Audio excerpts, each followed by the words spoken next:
Today, the latest weapons, coupled with the fighting skill of the American soldier, stand ready, on the alert all over the world to defend this country, you, the American people, against aggression. This is The Big Picture, an official television report to the nation from the United States Army. Now, to show you part of the big picture, here is Sergeant Stuart Queen. Americans have traditionally responded to the needs of friends in trouble. And in Korea, a country torn apart by war, our soldiers are lending a helping hand. A gesture which started as an informal assist has mushroomed into a big organized program for the rehabilitation of certain areas of Korean life. Armed Forces Assistance to Korea, or as it's generally known, AFAK, is an American Army project which is destined to become a living monument of friendship between peoples.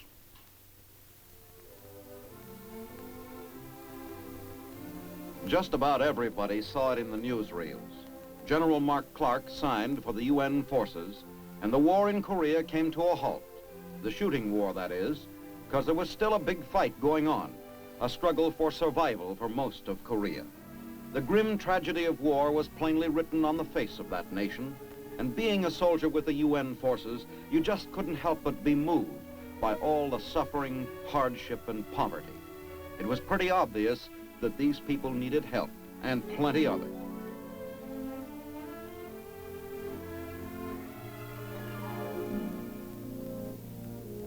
Koreans still lived by the ancient methods, too poor to take advantage of the great technical achievements of modern man. Food grown by hand, harvested by hand, carried to market on a human back. A Korean marketplace is something to see if you've grown up in an American city. Health regulations, just a phrase. But under the extreme circumstances, almost understandable. My outfit is the 51st Signal Battalion. I'm the chaplain. That's me in the marketplace now. I'm proud to say that the men in our outfit just didn't walk away from an unpleasant situation. Even before the Army took official notice of what we were doing and started up this AFAK program, the men would periodically chip in to get food and supplies for needy projects in our area. Then I'd roam the market at Seoul, get the most for our money, and get on the way to deliver it. First stop on my rounds is the Dobang Orphanage. It's located in Uijeonggu. These children are among hundreds of thousands who have been made homeless by the fighting. They're now given shelter in what was once the residence of the royal family of Korea.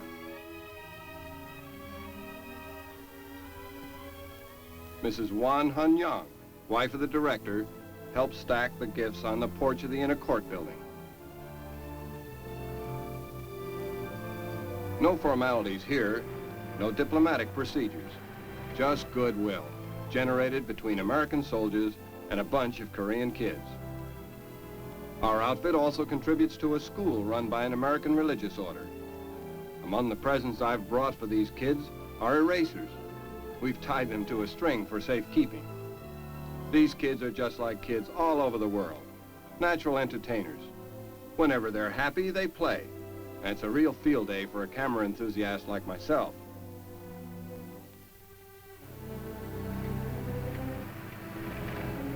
My next stop is the Seoul Sanitarium and Hospital. I can hear the kids ringing the bell as my Jeep makes its way up the hill. The children here are rather young. Most of them left homeless at very early ages, never knowing the love of a parent. And we soldiers feel that whatever we can do for them is little enough.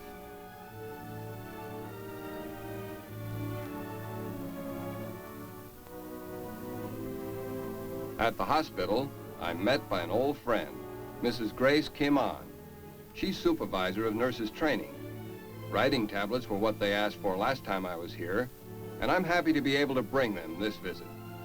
Soap is another urgent item. The efforts of the chaplain and the men of the 51st Signal Battalion represent spontaneous efforts on the part of our soldiers to aid Koreans. All over the country, they were giving aid and assistance on their own time, especially to the children. children who had never known kindness, children who had never had a home. The United States Army took notice of the situation, and late in October 1953, these children began to have a future. Their future was officially called the Armed Forces Assistance to Korea. By the time I got to walk into headquarters to find out if our company's project had been approved, AFAK was a lot more than just a little informal philanthropy. Army units throughout Korea were reporting the need of construction in their area. The local Korean communities would organize themselves to provide the labor on a voluntary basis. And we'd provide materials and equipment, big stuff that was hard to get, like trucks and bulldozers, plus technical advice. The only stipulation from 8th Army, who administered the program, was that nothing could interfere with combat readiness. This was a chance to help in a way that wasn't just a handout. Take that building. Looks like a shack, but it happens to be packed full of medical equipment. It's a dispensary, project of the boys of the 40th Infantry Division. Other outfits were rolling too.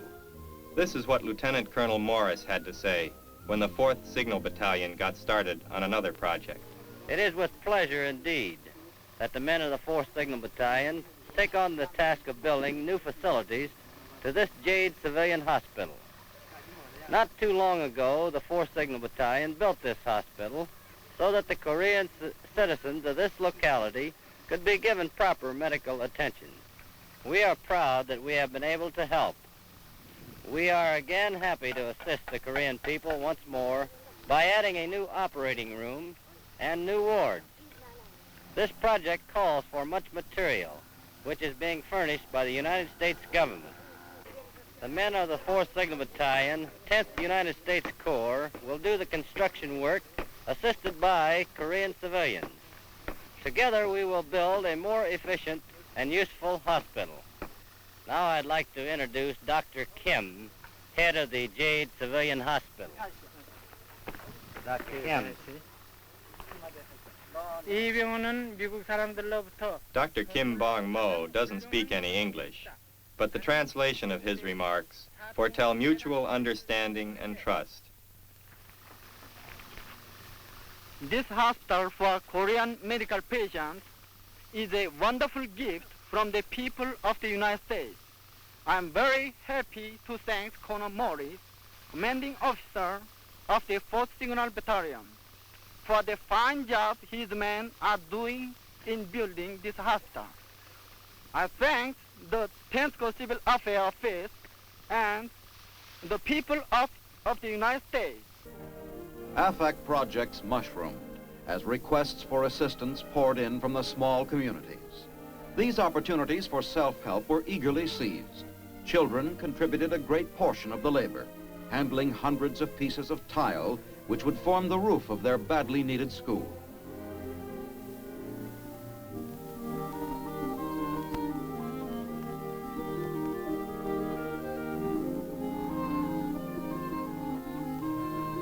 This primary school at Chonhyun was a good example of the combined operation.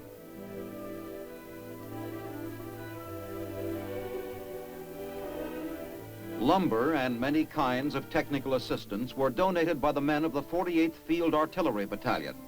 It was the same wherever you looked. Buildings going up all over the place. With the expansion of the program, soldiers were able to devote more time to aiding their projects as 8th Army allowed them to devote some duty hours to AFAK.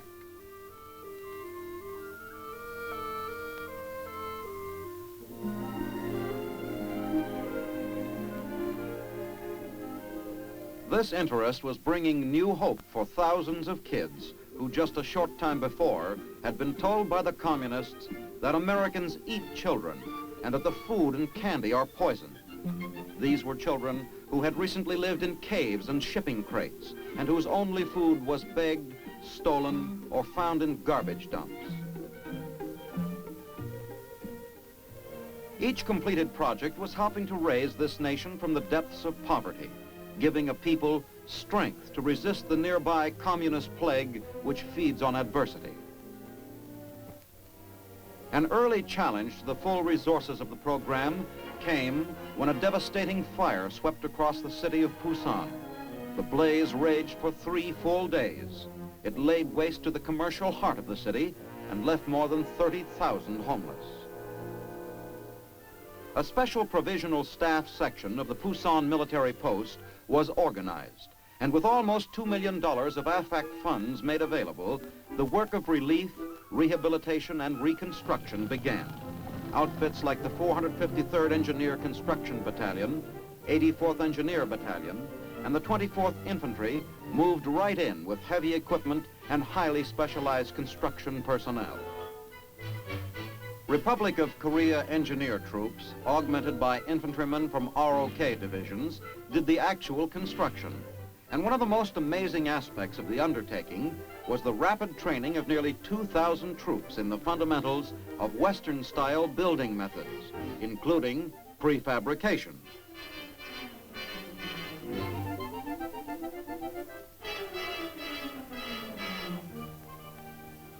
At ceremonies which marked the completion of this AFAK-sponsored housing project, there was the same enthusiastic display of spirit that the troops demonstrated throughout the days of adversity. A high point of the occasion came when the key to the project was turned over from the ROK Army builders to the Busan military post. The project eventually was turned over to the City Housing Authority, which placed the units out for rent and sale.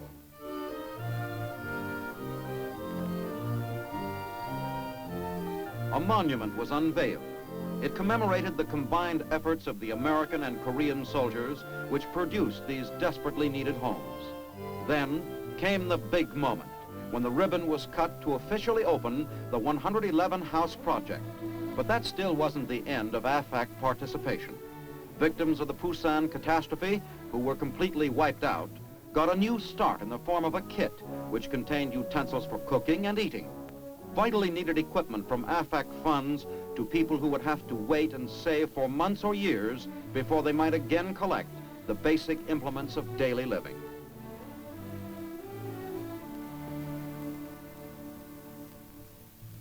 But there were other projects in work around South Korea. Community plans were being completed at the rate of 60 a month. Most of them small local jobs involving a few men and a small amount of money and material. But some, like this reconstruction of the City Hall of Daegu, were of larger proportion. This combination of American planning and materiel and Korean spirit and labor brought together under the AFAK program was proving to be one of the fastest methods of economical reconstruction and rehabilitation seen in modern times. A little was being made to go a long way. Much attention was given to the basic industries. At Seoul, a tile plant came in for a share of assistance. This plant is one of the largest producers of roof tile in the area, and through contact with our program, their output has been improved and increased. For centuries, they have been making the tiles the same way, simply mixing the clay and putting it out into the sun to dry.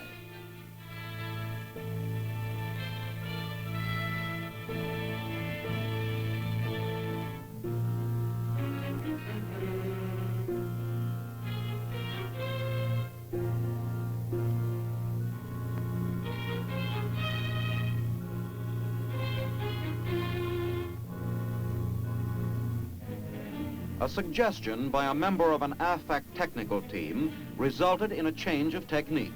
Now, the tiles are kept wet as long as possible. This curing process has resulted in a greatly improved product. Less breakage, less tiles needed for each job. A long-range project is this pipeline, which will tap new water supplies for the city of Seoul. It'll take 3 years to complete. The development of hydroelectric power and land reclamation have high priority in the program.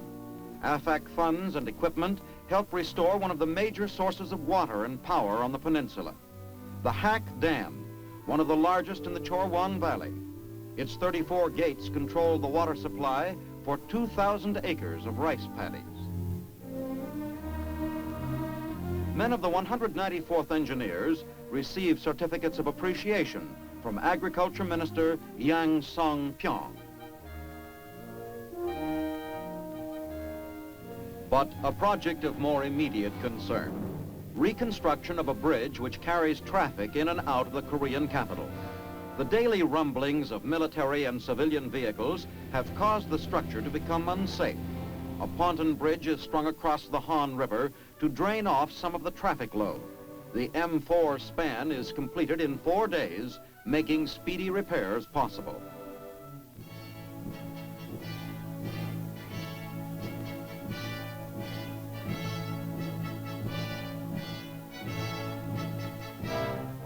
At the engineering school of the Army of the Republic of Korea, U.S. Army Senior Advisor, Lieutenant Colonel Robert Ellis, conducts a briefing on the immediate problems which will be taken care of through the AFAK program. The colonel illustrates his lecture with photographs of overcrowded conditions in schools and homes. He stresses the necessity of coping with conditions, yet staying within the limitations of the amount of money appropriated. He explains the methods the school used to produce an experimental structure which it is hoped will be the answer to increased building activity. Using common native materials, it is possible to produce the structure with a minimum outlay of actual cash. At the site of the Kim Hae project, more than 4,000 children who attend the school do their part toward making the experimental structures possible. While the girls operate a handmade pile driver, the boys become a human conveyor belt to carry the crushed rock.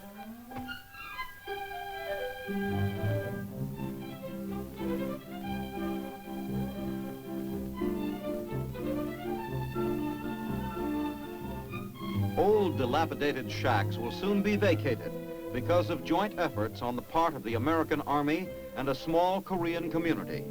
The new buildings next to the old school are being constructed by parents who have come in from the rice paddies. These buildings are designed to go up in sections using standard material. Their size is determined by the immediate demand for space. This first building to be erected from the experimental plans contains 6 sections. It was put up by students of the ROK Army Engineering School under the guidance of their American advisors. More of these will follow, all from the same basic plan. Resettlement is another facet of the AFAK program, a very important one. The bombs destroyed thousands of homes, and many Korean families are being helped to start afresh, this time as pioneers, moving to undeveloped land and creating a home of their own on their own frontier.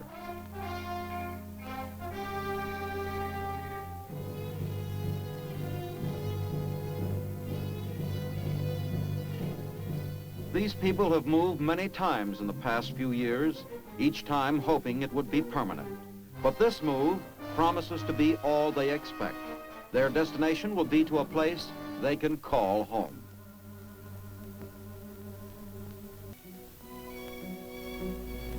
These families are the first to be settled north of the 38th parallel since 1951. As initially planned, 89,000 individuals were to be resettled on 42,000 acres of land. Most of them are farmers and agricultural workers. The plan is that they'll elect a town mayor who will organize a community, but they'll share the responsibilities of self-government while working the land to which they have recently acquired title. General Choi, commander of the 5th ROK Corps, talks to the heads of the families and answers their questions. Units of his corps will be responsible for the actual building and construction once the foundations have been put in by American heavy equipment.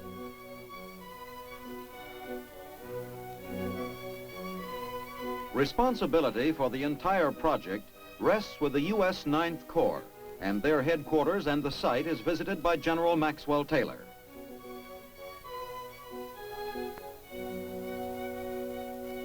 The 8th Army commander gets a first-hand look and briefing concerning the progress.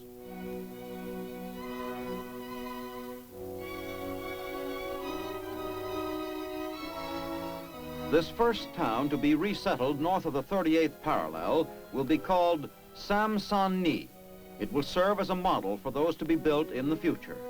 The blueprints incorporate most modern features of town planning, including separate structures for school, town hall, and dispensary.